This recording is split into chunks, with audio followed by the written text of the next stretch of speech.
House loan scheme है, उसमें नया रेजिडेंशियल हाउस ले सकते हैं, फ्लैट वगैरह ले सकते हैं, and construction of new dwelling unit भी करा सकते हैं। अब ओल्ड ड्वेलिंग यूनिट अगर लेनी है तो वो 25 साल से ज़्यादा पुराना नहीं होगा, और अगर वो 25 साल से ज़्यादा पुराना है तो उसमें फिर रीजनल हेड की परमिशन चाहिए। ठीक है। अगर purchase of plot of land कर रहे हैं, सब्जेक्ट टू कंस्ट्रक्शन होता है विद इन 3 ईयर में, 3 साल में आपको बनवाना ही बनवाना है।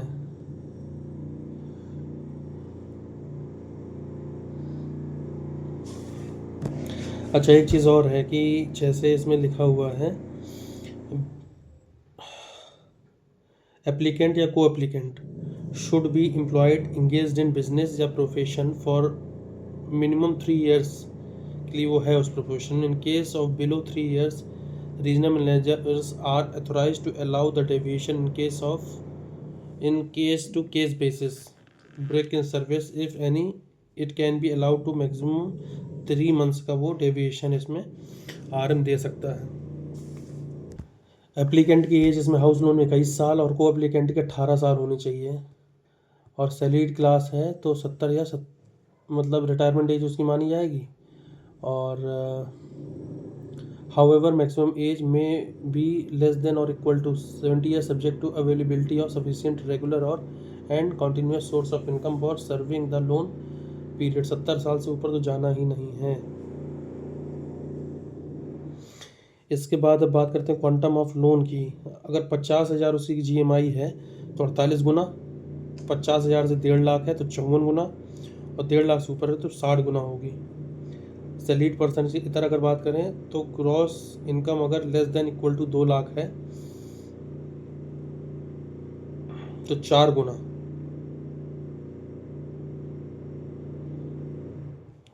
और 6 गुना होगी अगर 2 लाख से ऊपर की बात है तो।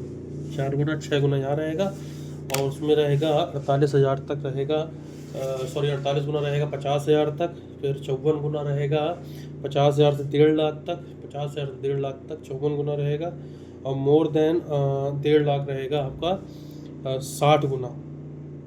1.5 लाख से ऊपर अगर उसकी मान लीजिए GMI है तो 60 गुना मंथली इनकम का ले सकता है वो। 1.5 लाख से ऊपर है तो 60 गुना ले सकता है, 1.5 लाख से ऊपर है तो 60 गुना, 1.5 लाख से ऊपर है तो 60 गुना, और 50 से 1.5 के बीच में है तो 54, 50 से 1.5 के बीच में है तो 54, 50 से 1.5 के बीच में है तो 54 गुना, 50 से 1.5 के बीच में है तो 54, 50 से 1.5 के बीच में है तो 54, 50 से 1.5 के बीच में है तो 54, 50 से 1.5 के बीच में है तो 54, 50 से 1.5 के बीच में है तो 54, 50 से 1.5 के बीच में है तो 54, 50 से 1.5 के बीच में है तो 54, 50 से 1.5 के बीच में है तो 54 गुना, 48, 54 और 60 गुना का यहाँ क्राइटेरिया रखा गया है। अदर में 2 लाख वाला मिलना है, 2 लाख या 2 लाख से कम तो 4 गुना, और 6 गुना है यदि 2 या 2 से ज़्यादा है तो 6 गुना। ठीक है।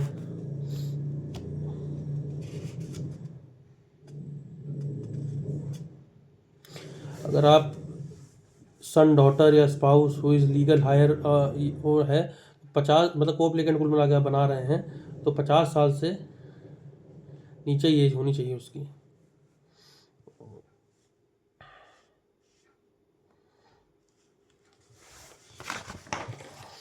अब बात करते हैं मार्जिन की। 30 लाख तक का लोन ले रहा है तो 10% मार्जिन है, तो मतलब LTV हो गया 90%। ठीक है। 30 से 75 के बीच में है तो 20% मार्जिन। ठीक है।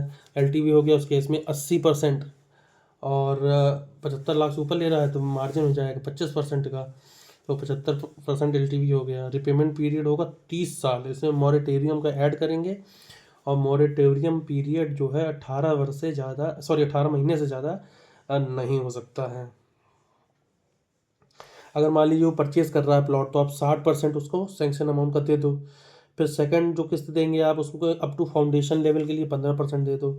फिर थर्ड में अप टू स्लैब लेवल के लिए फिर 15% दे दो। चौथे में है अप टू फिनिशिंग के लिए 5% दे दो। फाइनल डिस्बर्समेंट पाँचवा जो 5% कर दो, तो 60, 15%, 15%, 5% और 5%। अगर वो कंस्ट्रक्शन मतलब पहले से मतलब वो प्लॉट लिया हुआ है तो फिर उसमें डिस्बर्समेंट कैसे करेंगे, तो परचेज ऑफ प्लॉट वाला तो NA हो गया। अब फाउंडेशन लेवल के लिए 30% कर दो, फिर स्लैब के लिए 40% कर दो, फिनिशिंग के लिए 25% कर दो, 5 कर दो, तो यहाँ 30, 40, 25, 5, वहाँ पे 60, 15, 5% और 5% जाएगा। मिनिमम सिविल स्कोर, अच्छा थर्ड अगर मान लीजिए सब्सिक्वेंट हाउस ले रहे हैं तो मिनिमम सिविल स्कोर फिर वहाँ पे 725 ही चाहिए। ठीक है। Car parking cost to be included in the project cost में कार पार्किंग की जो है कॉस्ट को इंक्लूड कर दिया जाएगा। ठीक है। अब डिडक्शन की बात करें, अगर ग्रॉस मंथली इनकम जो है 20,000 से कम है, 20,000 से कम है। अच्छा वहाँ पे जो कह रहा था गुना के लिए वो 50,000 कह रहा है, 50,000 तक अगर मान लीजिए ले रहा है तो 48 गुना ले सकता है। अब यहाँ पे क्या है कि परसेंटेज के लिए निकालना है कि 20,000 से कम है तो फिर आपकी 50% GMI मतलब डिडक्शन से ज़्यादा नहीं होना चाहिए EMI का, और GMI एबव 20,000 से 50,000 है तो 60% हो जाएगा। ठीक है। और वहाँ पे 50,000 था तो 48 गुना था, 54 गुना का था, 50,000 से 1.5 लाख के बीच में 54 गुना था, और 1.5 लाख से ऊपर के बीच में 60 गुना था। ठीक है। वह लोन ले सकता है। और GMI एबव 2 लाख सॉरी 20,000 से 50,000 तक 60% रहेगी। GMI एबव 50,000 से 2 लाख तक है तो 65% GMI रहेगा। और GMI अगर 2 लाख से 5 लाख के बीच में है तो 2 से ऊपर है मतलब हाँ तो 70%, और 5 लाख से नीचे होना चाहिए, और 5 लाख से ऊपर है तो 75% GMI। ये कंसेप्ट मतलब ये कह रहा है कि इनकम की बात कर रहा है तो इतना परसेंट होगा, तो मतलब 50, 60, 65, 70, 75, 50 हुआ सीधे 60 फिर 65 फिर 70 75, 50 के लिए है 20,000 तक, 20 से 50 के बीच में है 50 60% आ जाएगा 20 से 50,000 के बीच में। फिर 60 के बाद 65 था तो 65 आएगा 50,000 से 2 लाख के बीच में। ठीक है। 2 लाख से 5 लाख के बीच में आएगा 70, और 50,000 से ऊपर के लिए आएगा 75। अदर के लिए कह रहा है कि if gross annual income for last 2 year 6 lakh से कम है तो 60% of GAI gross annual income का 60% ज़्यादा नहीं होना चाहिए, और 6 लाख से ऊपर है तो 80%।